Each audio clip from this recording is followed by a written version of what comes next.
प्रिय विद्यार्थियों, बगड़िया बाल विद्या निकेतन ऑनलाइन क्लास में आपका स्वागत है। आज हम पढ़ रहे हैं व्याकरण का अध्याय विशेषण। पूर्व की क्लासों में भी आपने विशेषण बहुत बार पढ़े होंगे, वही हम पढ़ेंगे। लेकिन विशेषण क्या है, इससे हम बोर्ड पे लिखे 3 वाक्यों से समझते हैं। मैं इन वाक्यों को कुछ बदलाव कर रहा हूँ। देखिए, यह पेड़ है, अगर यहाँ ये लिखे यह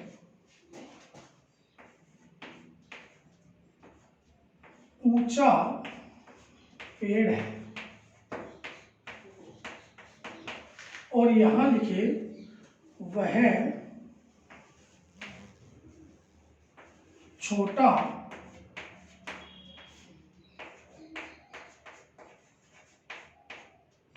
पौधा है, और यहां लिखे यह सुंदर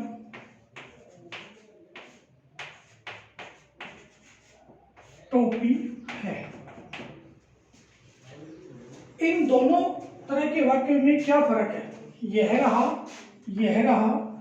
पेड़ रहा, है, लेकिन ये एक शब्द बीच में अलग से आया है। यहां यह पेड़ कैसा है, प्रश्न उठता है। पेड़ छोटा है, बड़ा है, सुंदर है, पतला है, लंबा है, क्या है?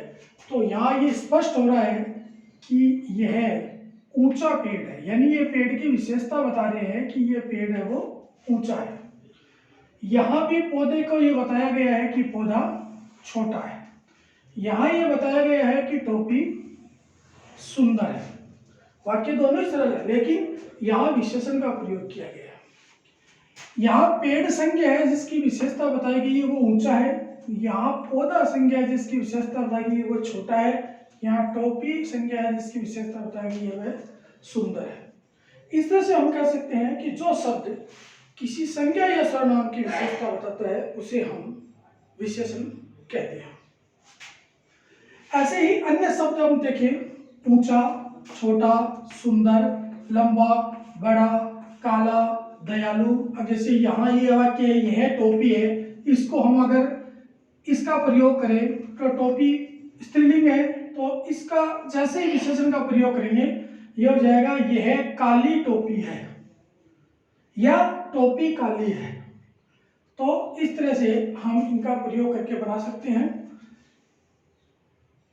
इन विशेषणों में जो विशेषण है वो पहले भी आ सकते हैं और बाद में भी आ सकते हैं, लेकिन ये विशेषण जिस संज्ञा और सर्वनाम की विशेषता बताते हैं उसे हम क्या कहते हैं?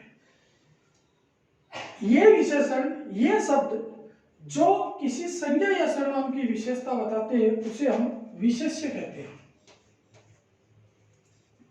जैसे यहां पर पेड़ एक संज्ञा है, इसकी विशेषता बताई गई है कि ये ऊंचा है, तो यहां ऊंचा तो हो गया विशेषण और पेड़ हो गया विशेष्य। ऐसे ही यहां पर दूसरा वाक्य हलवा मीठा है, यहां पर हलवा एक संज्ञा है जिसकी विशेषता बताई गई है कि वह क्या है, मीठा है। विशेष्य बाद में भी आ सकता है और पहले भी आ सकता है, इसे हम विशेष्य कहेंगे और इसे हम विशेषण कहेंगे। यहां पर इसको हम विशेषण कहेंगे और इसको हम विशेष्य कहेंगे। इस तरह से आज हमने जाना कि विशेषण किसे कहते हैं। जो शब्द किसी संज्ञा या सर्वनाम की विशेषता बताते हैं उसे विशेषण कहते हैं, और जो शब्द, जो विशेषण या जो शब्द जिस संज्ञा या सर्वनाम की विशेषता बताता है उसे हम विशेष्य कहते हैं। अगली ऑनलाइन क्लास में हम इसी विशेषण का अगला भाग, विशेषण के जो भेद हैं उनके बारे में पढ़ेंगे। तब तक के लिए धन्यवाद।